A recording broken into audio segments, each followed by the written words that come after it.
नमस्कार dear lovely students, I hope you all are well at home. बेटा आज हमारा न्यू चैप्टर है पार्ट 13 वाक्य। ठीक है, वो पढ़ेंगे।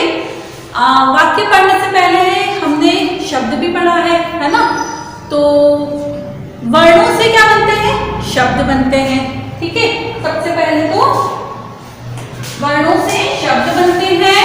वर्ण है ना, वर्णों को मिलाएंगे तो शब्द बनेंगे और शब्दों से क्या बनेंगे? वाक्य, है ना। सबसे पहले वर्ण होते हैं, वर्ण से शब्द बनते हैं और शब्द से वाक्य बनते हैं। तो वाक्य पढ़ने से पहले हम जान लें कि वाक्य क्या होते हैं। ठीक है, सार्थक पदों मतलब कि शब्दों, सार्थक जो सही शब्द है का व्यवस्थित समूह जो किसी विचार को पूर्ण रूप से प्रकट करता है उसे वाक्य कहते हैं। है ना, किसी विचार को पूर्ण रूप से प्रकट करता है मतलब जो हम बोल रहे हैं वो अगला अच्छे से उसे समझ जाए, है ना, उसे हम क्या कहेंगे? वाक्य कहेंगे। वाक्य का जो चैप्टर है 13 उसका पेज नंबर 52 आप सभी ओपन करेंगे। मैं आपको बुक में से इस चैप्टर को रीड करके अच्छे से समझा रही हूँ। आप सभी अपने फिंगर वहां रखेंगे बुक में जहां पर मैं पढ़ रही हूँ, और जो मैं समझा रही हूँ आप सभी उसे ध्यान से सुनकर समझेंगे। ओपन करेंगे पेज नंबर 52।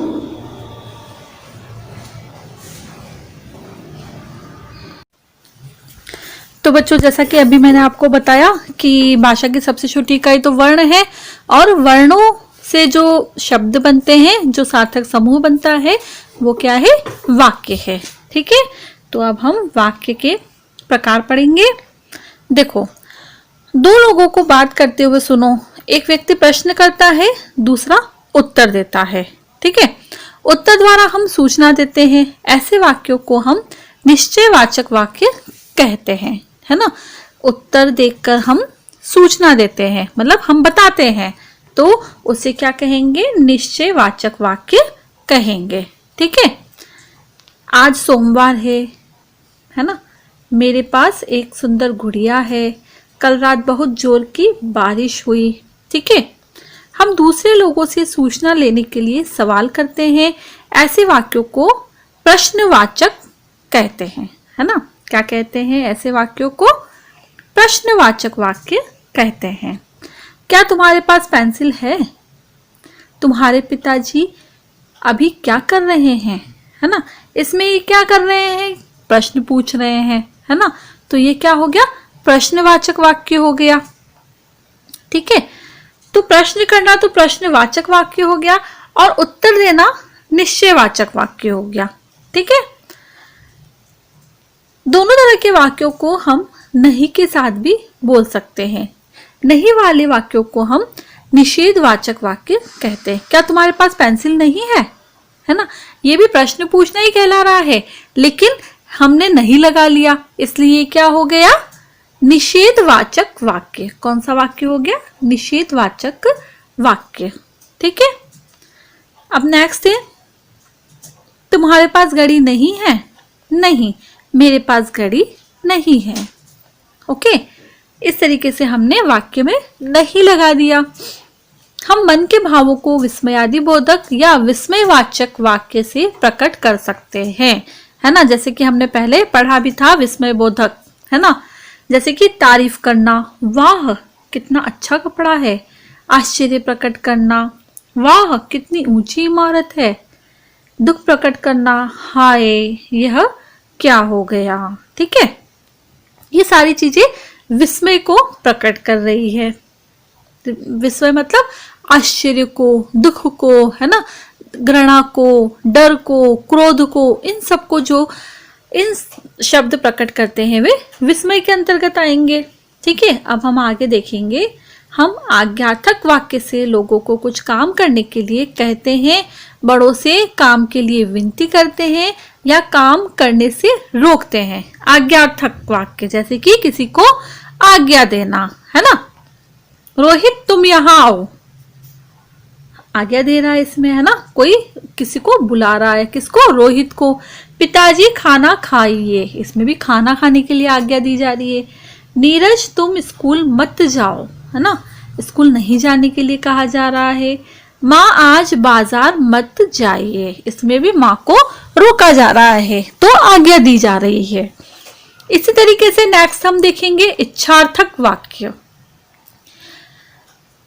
ठीक है, इसमें हम आशीर्वाद भी दे सकते हैं और बुरा भला भी कह सकते हैं। जो हमारी इच्छा है वो हम कह सकते हैं इसमें, है ना। जैसे कि तुम खुश रहो, आशीर्वाद दे ये, है ना। ईश्वर तुम्हारा भला करे, आशीर्वाद दे। दूर हो जाओ मेरी नजरों से, इसमें क्या झलक रहा है, गुस्सा झलक रहा है। तुम्हारा सत्यानाश हो, है ना, इसमें क्या झलक रहा है, शाप देना।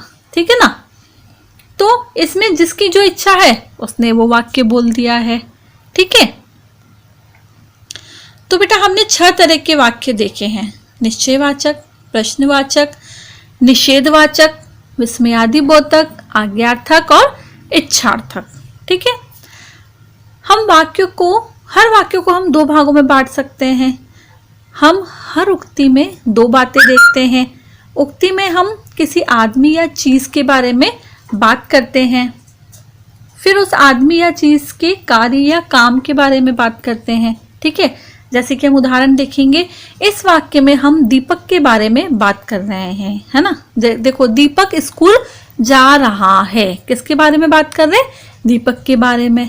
ठीक है, हम जिसके बारे में बात करते हैं वह क्या है, उद्देश्य। ठीक है, मतलब कि दीपक उद्देश्य हो गया।